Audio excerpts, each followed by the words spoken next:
What roles do factors like diet or stress potentially play in eczema? Yeah, food allergies are associated with eczema, especially in kids. Mhm. About, I would say, less than half, 30 to 40% of kids with eczema have food allergies. Most common are cow milk, hen's egg, wheat, peanut, soy, and fish.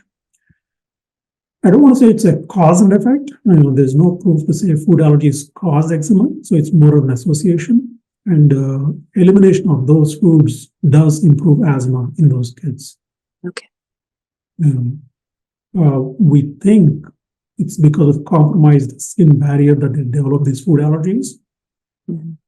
So it's not a cause and effect relationship. Mhm. And there are So, other factors like stress, mhm.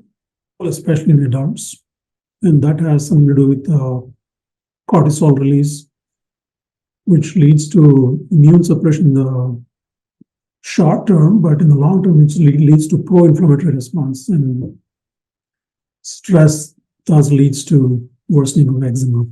And the other Mhm. thing we notice is itch scratch cycle. It's almost like their brain is telling them, your skin is itching and go scratch. It becomes a catch-22. You itch, you scratch, and just because you're scratching makes you itch more, and then it becomes a cycle. Yeah. Mhm.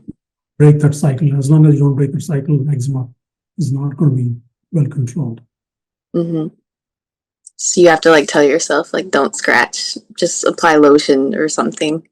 That's one. And again, this is where I come back to the moisture. Moist skin doesn't itch as bad as dry skin. Mhm. Yeah. Do you oftentimes recommend to your patients to kind of look at their dietary kind of factors when dealing with eczema? Do you usually tell them to kind of Yeah, fix that? I do that especially in kids. In fact, we even test for some common food allergies in patients coming with eczema. Not Mhm. all of them. And this is much more rare in adults. And usually the adults would complain, okay, I eat this and then I see worsening of itching or rash.